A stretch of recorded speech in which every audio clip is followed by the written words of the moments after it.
పోయింది, మరో ప్రాణం కొట్టుమిట్టాడుతోంది. అసలు సంధ్యా థియేటర్ తొక్కిసలాటకు కారణం ఎవరు? థియేటర్ యాజమాన్యమా లేక పోలీసుల నిర్లక్ష్యమా అంటూ రాష్ట్ర వ్యాప్తంగా హాట్ డిబేట్స్ నడుస్తూ ఉండగానే ఈ ఇష్యూకి సంబంధించి పలు కీలకమైన పరిణామాలు కూడా చోటు చేసుకున్నాయి. తెలంగాణలో హాట్ టాపిక్ గా మారిన సంధ్యా థియేటర్ తొక్కిసలాట ఘటనపై సీరియస్ గా ముందుకు వెళ్తున్నారు తెలంగాణ పోలీసులు. తొక్కిసలాటకు కారణాలేంటి, అప్పుడు థియేటర్ దగ్గరున్న పరిస్థితులేంటి, నటీనటులు వస్తే క్రౌడ్ మేనేజ్మెంట్ కష్టమవుతుందని ముందే తెలీదా, అసలు థియేటర్ లైసెన్స్ ఎందుకు రద్దు చేయకూడదో వివరణ ఇవ్వాలంటూ సంధ్యా థియేటర్ యాజమాన్యానికి నోటీసులిచ్చారు పోలీసులు. తొక్కిసలాట ఘటనలో 12 లోపాలు గుర్తించి నోటీసులు పంపారు.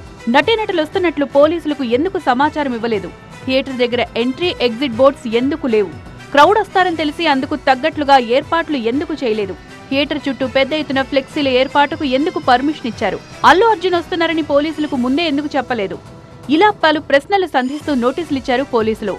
ఈ నెల 22లోగా వివరణ ఇవ్వాల్సిందే అన్నారు. ఇక తొక్కిసలాట ఘటనలో 13 రోజులుగా ఆసుపత్రిలో చికిత్స పొందుతోన్న శ్రీతేజ్ను సిపి సివి ఆనంద్ పరామర్శించారు. శ్రీతేజ్కు బ్రెయిన్ డ్యామేజ్ జరిగిందన్నారాయన. శ్రీతేజ్ కోలుకోవడానికి సమయం పడుతుందని, నిజానిజాలు త్వరలోనే తెలుస్తాయన్నారు. ముఖ్యంగా ఆ రోజు జరిగిన తొక్కిసలాటలో శ్రీతేజ్కి బ్రెయిన్ డ్యామేజ్ జరిగింది. ఆక్సిజన్ అందక హైపాక్సియా బ్రెయిన్ డ్యామేజ్ అంటారు, అది జరిగింది.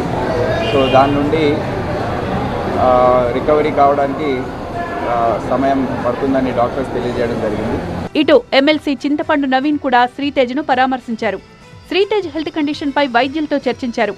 శ్రీతేజ్ స్పృహలో లేడని, ఎప్పుడు కోలుకుంటాడో చెప్పలేమని వైద్యులు అంటున్నారని తెలిపారు నవీన్. తొక్కిసలాటలో అబ్బాయి తలపైన బలమైనటువంటి ఒత్తిడి జరిగినట్టుంది. దానివల్ల బ్రెయిన్కి ఆక్సిజన్ అందక బ్రెయిన్ చాలాసేపు డిస్టర్బ్ అయింది. మళ్ళీ రికవరీ కావడానికి అంత ఈజీగా కావడం లేదు. సో ఏదేమైనప్పటికీ కూడా ఆ అబ్బాయి పరిస్థితి మాత్రం అగమ్య గోచరంగానే ఉంది.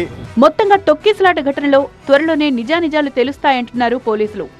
వీలైనంత త్వరగా ఎంక్వైరీ పూర్తి చేస్తామని చెప్తున్నారు.